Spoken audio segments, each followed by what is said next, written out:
Angibingelele ngiphinde futhi nginamukele la kuNqambothi Media TV 18. Ngengane zakho ngicela ukuthi uyafila ikhasi, ngicela wenze okufanele ucofa subscribe, ulike bese uphinde udlulise ukuphawula ku-comment section. Ey'ndabeni ey'ngenayo uphumela obala uMax Makhanya okuwumlandeli kaKhuzani ey'nkundleni zokuxhumana. Umfowabo Makhanya-ke uveze izindaba zokuthi ubongela umthandeni ngento enhle aseyenzile emculweni kaMaskandi, okubalwa kuyona ukuhlela umcimbi omkhulu laphana eMdletshe kanye nokunye okuningi. Ngaleyo kukhuluma kakhulu-ke nansi inkulumo kaMax umfo kaMakhanya, kanti-ke ungakhohlwa ukucofoza usubscribe.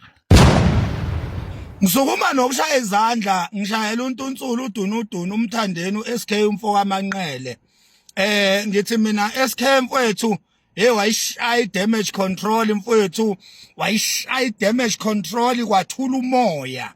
Yezwa amathe abuyela kwasifuba kuthina ebesikutala ebese sithola umntalapho sikutalapha mfowethu ngamagama owakhulumile abekade nenhlabathi against thina ama-80s nama-70s including ama-early 90s.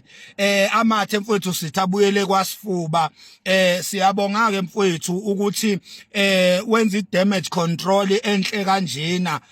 Kukhulu lokho okwenzile emthandeni ukuthi udele konke mfowethu, kade uhosta umcimbi omkhulu kabi, kade uhoste isikhondla somcimbi, ukhathele mthandeni mfowethu, kumele ngabe uphumlile, kumele ngabe uyarecapa ubheka ukuthi lapha nalapha kuhambe kanjani, lapha nalapha kuhambe kanjani. Kumele ngabe mfowethu ukulolo thuba lakho lokuphumula, kodwa izolo mfowethu wadedicate isikhathi sakho ukhathele, wathi uzoya koperformela ama-70s 80s and early 90s.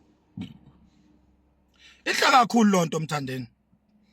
Inhle kakhulu lonto mfowethu. Mina nje nguMax umfo kaMakhanya ngikushayele inkulu izandla futhi ngiyacabanga ukuthi ngingoqala ukukhipha ivideo yokuncoma after umcimbi wakho lo okade wenza eMdletsheni na after sewuperformelile ama-70s nama-90s nama-80s wenza i-damage control mfowethu. Sithi into eyoniwe ngolimo ilungiswa ngalo futhi ulimo, njengoba mfowethu bewukade ushelelile ngolimi lakho, manje naku usuyacula ngalo futhi ulimi lakho uyalungisa. Siyabonga mthandeni, sishaya izandla Ntunsula, sithi uqhubeke ube isibonelo esihle, uqhubeke mfowethu uzenze izinto. Insizwa akuyena umuntu ongenawo amaphutha, kodwa insizwa umuntu othi mayisewenzile amaphutha abese yawalungisa, athola isolution of his mistakes. Siyabonga-ke mthandeni, isenzo osenzile sokuthi udedicate isikhathi sakho, usidedicate lama-70s 80s and early 90s, uhambe uyowaperformela eThekwini. Sithi you are a true definition of ubunsizwa. That is the true definition of ubunsizwa mthandeni.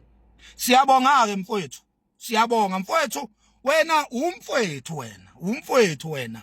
Angeke ngeke ukukutalapha Ntunsula mfowethu, ngoba enye yezinto leyo eyenza igama lakho kulo kukhulunywa ngalo lilo litrenda, abantu belo bekhuluma ngomthandeni. Phela ukhumbule emthandeni ukuthi mawutalajwe uMax usuku utalajwe elinye celebrate.